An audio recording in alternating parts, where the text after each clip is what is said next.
Olá, boa noite. Estamos começando mais um Band Entrevista aqui pela TV Maringá. Você sabe que todos os sábados, finalzinho de tarde, começo de noite, a gente traz uma personalidade para que você conheça o seu pensamento e conheça principalmente como é que se formam as notícias que você vai ver ao longo da semana. Hoje nós estamos trazendo aqui nos estúdios da TV Maringá o presidente da Associação dos Juízes Federais do Paraná, juiz federal Anderson Furlan. Seja muito bem-vindo, doutor Furlan. É um prazer recebê-lo. Muito obrigado, Milton, e boa noite a todos os telespectadores do Band Entrevista. Muito bem. Vamos começar falando um pouco sobre o associativismo dos juízes federais. Para que juiz faz associação? Uma associação de juízes, ela tem por objetivo congregar os juízes em torno da defesa dos seus interesses. Porque uma classe, quando se une para defender suas prerrogativas, seus interesses, ela se torna mais forte. Porque não é um juiz demandando, mas sim vários. E quando o juiz defende as suas prerrogativas, pode ter certeza, Milton, quem sai ganhando é a sociedade. Porque a sociedade ela não quer um juiz que não tenha inamovibilidade, irredutibilidade de vencimentos, ou seja, que esteja à mercê dos outros poderes. Ela quer um juiz livre e independente. E é para isso que serve a associação, para defender os seus juízes.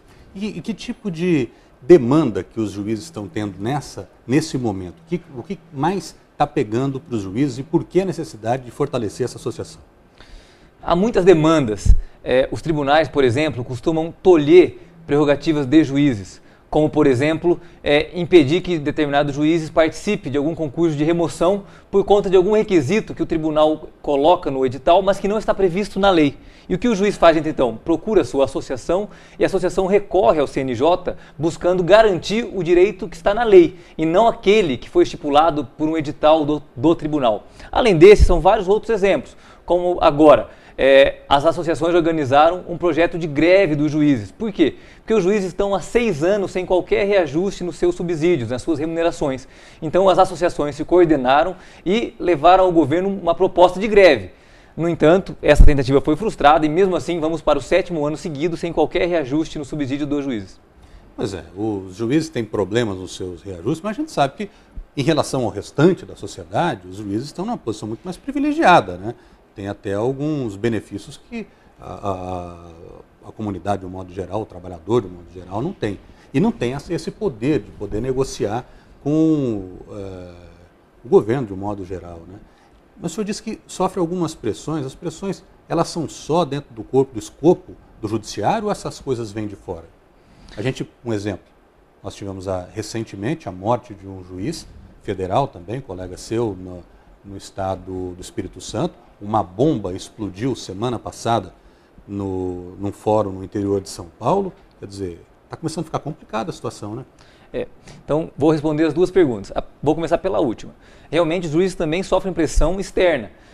Os juízes, ao contrário de quase todas as outras profissões ou carreiras de Estado, ele está em contato direto com a criminalidade. É ele que manda os criminosos para a cadeia, é ele que lida com os criminosos de colarinho branco.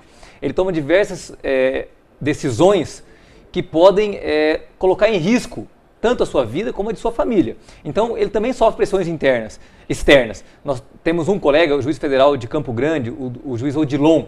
Ele está já morando dentro de um quartel e com segurança 24 horas por dia há quase 10 anos. Porque há um prêmio pela cabeça dele por traficantes de droga do Brasil e do Paraguai.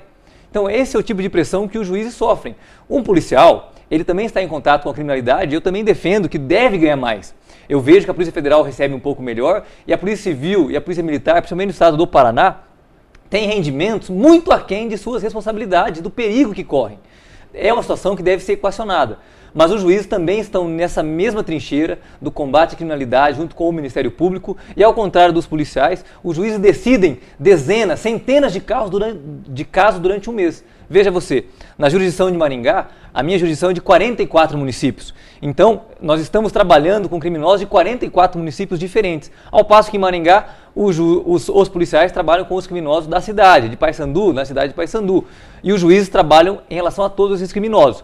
E como as decisões, em última instância, de mandar para a cadeia o criminoso, ela é do juiz, é ele que acaba também sofrendo essa pressão. Agora, com relação àquela primeira pergunta, dos privilégios que os juízes têm. Isso é um ponto a ser esclarecido. O juiz federal, ele não tem privilégio nenhum. O juiz federal recebe apenas o seu subsídio básico. O que poderia ser chamado de privilégio, por exemplo, seriam as férias. Mas quem convive com o dia a dia do juiz e sabe que o juiz tem 60 dias de férias por ano, eu admito que é algo que está sendo questionado no mundo inteiro.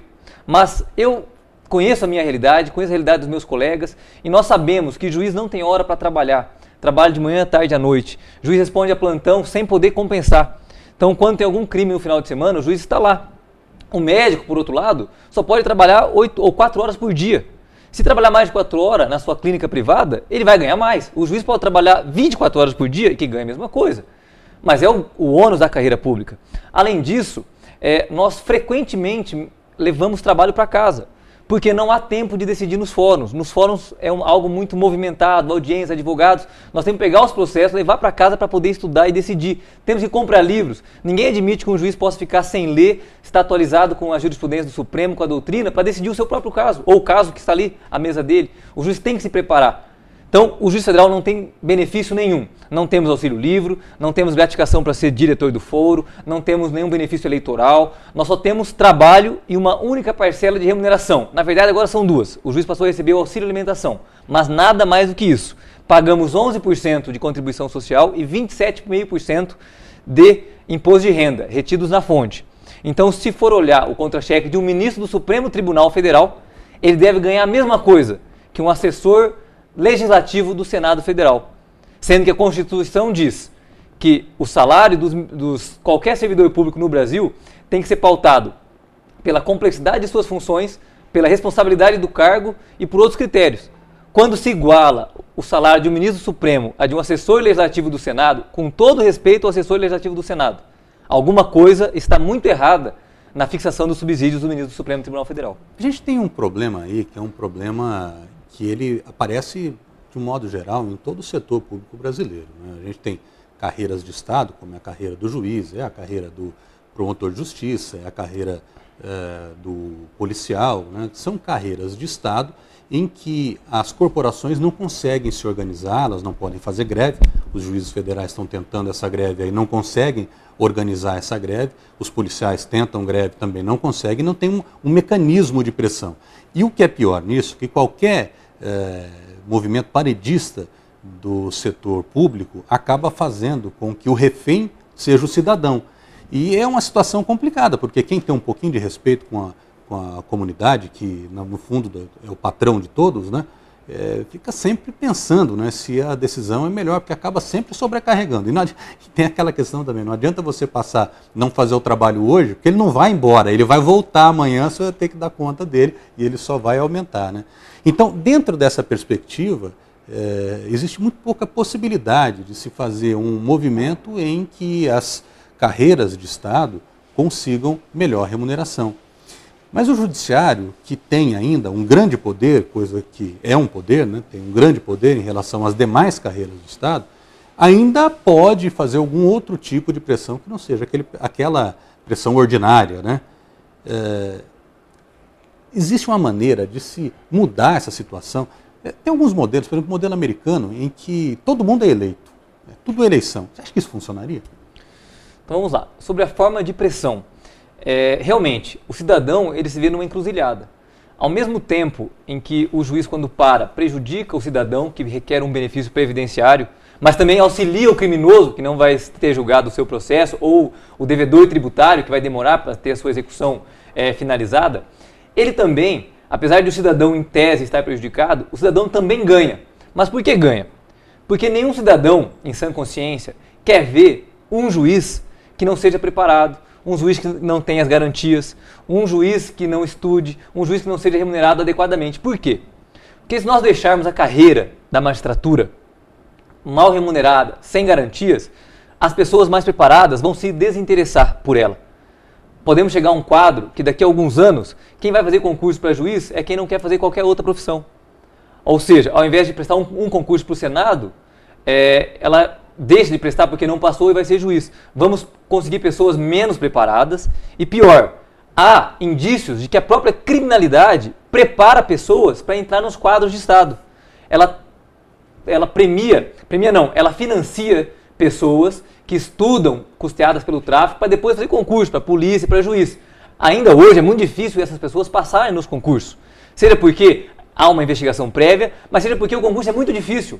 A cada 10 mil candidatos passam 30. Agora, pode chegar num ponto em que a remuneração seja tão pouco atrativa que essas pessoas consigam entrar. E é isso que o cidadão quer, é isso que ele tem que pensar quando ele vê a greve de juiz. Que judiciário que ele quer para defendê-lo quando o Estado, por exemplo, reter recursos da sua poupança, quando o Estado, por exemplo, não reajustar o seu benefício previdenciário, quando o Estado, por exemplo, tiver que julgar a pessoa que matou algum integrante da sua família. Que juiz que ele quer? Agora, a outra questão são as formas de pressão ou se é a eleição, né?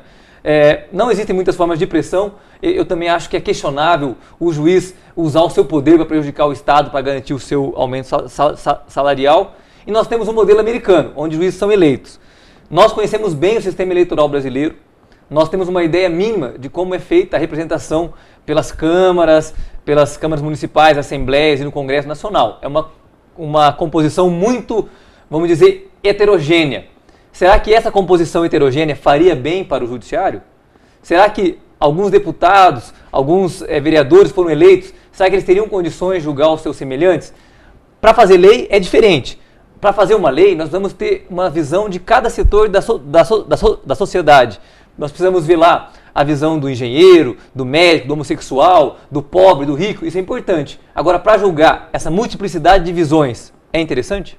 E tem mais a questão que o senhor apontou agora há pouco, que é o financiamento do crime organizado, que seria muito mais fácil, né, de você conseguir eleger alguém representante do crime, né? Você, uma vez eleito, pode eleger qualquer um.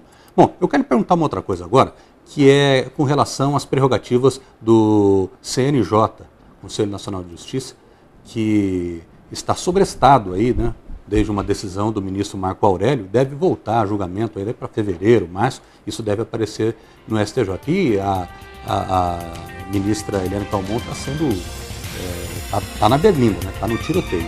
Quero perguntar sobre isso, mas depois do intervalo a gente já volta a conversar.